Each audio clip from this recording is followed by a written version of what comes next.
The Night Caller. In a quiet suburban neighborhood where everyone knew each other and nothing much ever happened, there was a house that stood at the end of a long, winding street. It was an old, creaky Victorian home, and though it had been well maintained, it always seemed out of place amidst the newer, modern houses.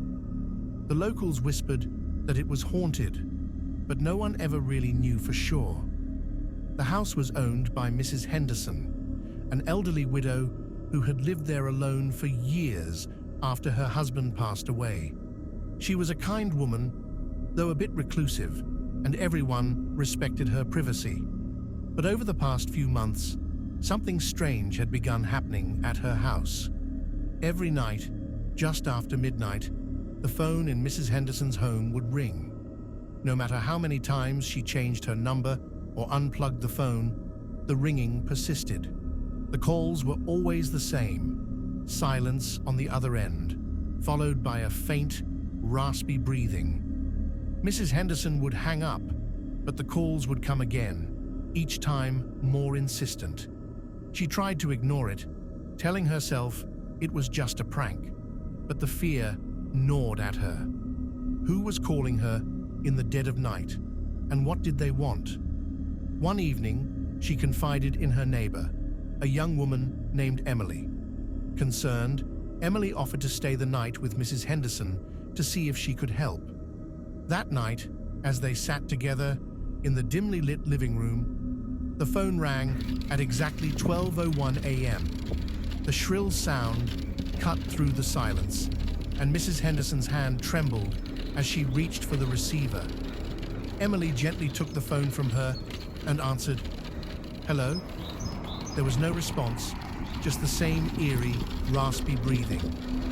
"Who is this?" Emily demanded, but the breathing only grew louder, more menacing. Then suddenly, the line went dead. Emily hung up, her heart pounding in her chest. "It's just some sick prank," she said, trying to sound reassuring, but she could see the fear in Mrs. Henderson's eyes. The calls continued every night that week, always at the same time, always the same chilling silence and breathing. Emily stayed with Mrs. Henderson, but nothing seemed to stop the calls. Desperate, Emily decided to trace the call using an app on her phone. The next night, when the phone rang, she activated the tracer and answered. "Whoever you are, leave this woman alone," she shouted into the receiver. But this time, the breathing was different, harsher, more labored, as if the caller was struggling to speak.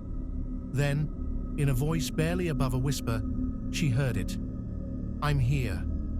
Emily's blood ran cold. The words weren't just coming from the phone. They were coming from inside the house. Panicking, she slammed the phone down and rushed to check the doors and windows, but everything was locked. "We need to leave," she said urgently to Mrs. Henderson, who was now visibly shaking. But as they headed toward the front door, it suddenly flew open with a deafening crash. Standing in the doorway was a figure, tall and shadowy, its face hidden in darkness. The air grew icy, and the lights flickered as the figure slowly stepped into the house. Emily tried to move, but her feet felt glued to the floor. The figure turned its head toward Mrs. Henderson, and she let out a gasp. "It's you! It can't be!" Mrs. Henderson whispered in horror. The figure stepped closer, and Emily could now see its face, gaunt, pale, and lifeless, with hollow eyes that seemed to burn with a cold fire.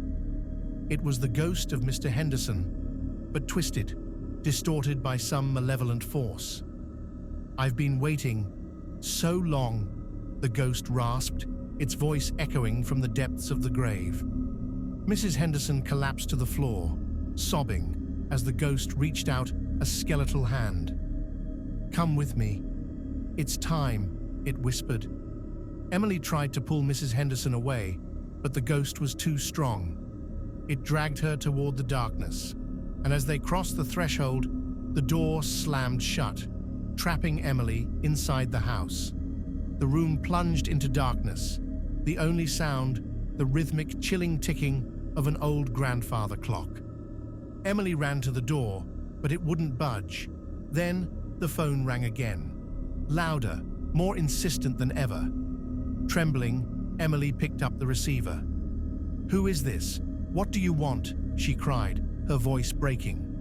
But this time, there was no breathing, no silence, only a voice, cold and hollow, that said, "You're next." The line went dead, and as Emily turned, she saw the shadowy figure of Mr. Henderson standing in the hallway, his eyes locked onto hers. And then, the clock struck midnight. The next morning, the neighbors found the house empty, the front door wide open, but there was no sign of Mrs. Henderson or Emily. The phone lay off the hook, the dial tone still humming. And every night since then, just after midnight, the phone rings in the old Henderson house, waiting for someone to answer.